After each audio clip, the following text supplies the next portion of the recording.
చింతూరు ఘాట్ రోడ్డుపై జరిగిన ఘోర బస్సు ప్రమాదం స్థానికంగా సంచలనం సృష్టించింది. తెల్లవారుజామున పొగమంచు కారణంగా అదుపు తప్పి సాయి విఘ్నేష్ ట్రావెల్స్ బస్సులో లోయలో పడి 9 మంది ప్రయాణికులు అక్కడికక్కడ మృతి చెందారు.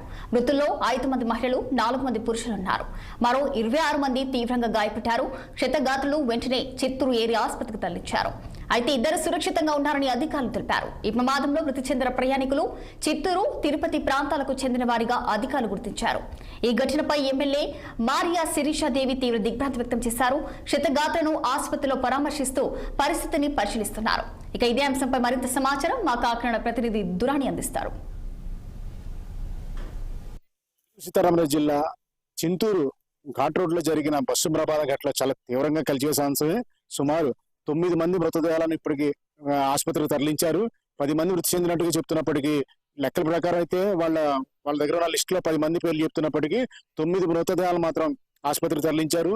ముఖ్యంగా నారా చంద్రబాబు నాయుడు నియోజకవర్గానికి చెందిన చిత్తూరు జిల్లా కుప్పం నుంచి చాలా మంది, అంటే సాధారణంగా ఇవి ఎవరైతే ఈ మన టూర్ ప్యాకేజీలు దైవ దర్శనానికి వస్తుంటారో అటువంటి టూర్ ప్యాకేజీలకి తిరుపతి, చిత్తూరు నుంచి సుమారు 35 మంది ప్రయాణికులు, అంటే అందరూ సీనియర్ సిటిజన్లే కావడంతో వీరందరితో ఒక టూర్ ప్రోగ్రామ్ అరేంజ్ చేయడం జరిగింది. సాయి విఘ్నేష్ బస్ ట్రావెల్స్ వాళ్ళు ఏర్పాటు చేసి 2 డ్రైవర్లతో ఈ నెల 6వ తారీఖున బయలుదేరారు. వీళ్ళందరూ వరుసగా విజయవాడ, వైజాగ్, అరకు వ్యాలీ మీదుగా భద్రాచలం ఇటువంటి పుణ్యక్షేత్రాలు దైవ దర్శనాలు చేసుకుంటూ వెళ్లే ప్రయాణ ఏర్పాట్లు చేశారు. ఇందులో ముఖ్యంగా చూసుకుంటే కనుక వీళ్ళు చిత్తూరు నుంచి నేరుగా అన్ని చూసుకుంటూ వచ్చి విజయవాడ వచ్చారు. విజయవాడ నుంచి అంటే 6వ తారీఖు బయలుదేరిన వీళ్ళకి నైట్ హాల్ట్ ఎక్కడ ఏర్పాటు చేయకుండా బస్సులోనే బస్సు ఏర్పాటు చేస్తుండటంతో ఇటువంటి ప్రమాదాలు కొని తెచ్చుకునే పరిస్థితి ఏర్పడుతుంటుంది. విజయవాడ నుంచి విశాఖపట్నం వెళ్లారు.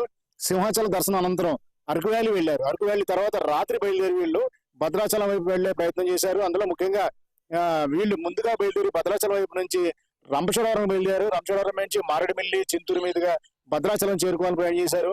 ఇంకో 80 కిలోమీటర్లు ప్రయాణం చేస్తే భద్రాచలం చేరుకునే అవకాశాలు ఉన్నాయి.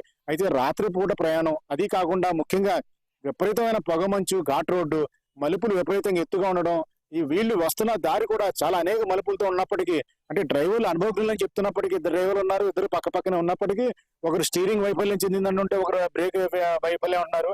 ఇదేమైనప్పటికీ కాస్త ఎత్తు నుంచి కిందకి బస్సు జారిపడడంతో పాటుతో సుమారు 9 మంది, అంటే బస్సులో చాలా మంది 25 మంది తీవ్రంగానే గాయాల పాలయ్యారు.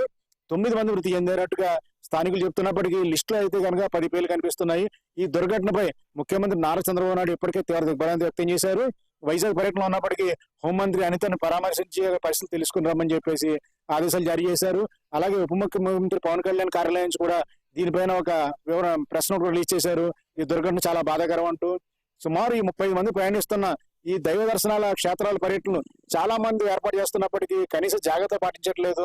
ముఖ్యంగా తక్కువ ప్యాకేజీలో వెళ్ళాలి అన్న ఉద్దేశంతో నైట్ ఎక్కడ హాల్ట్ చేయకపోవడం పరిణామాలు జరుగుతుంది. ఎందుకంటే ఉదయం తీసుకెళ్ళడం, రాత్రులేమో ఎక్కడ హోటల్ ఏర్పాటు చేయకుండా నేరుగా బస్సు ప్రయాణం ఏర్పాటు చేస్తుండడం ఇటువంటి ప్రమాదాలకు కారణమవుతుంది.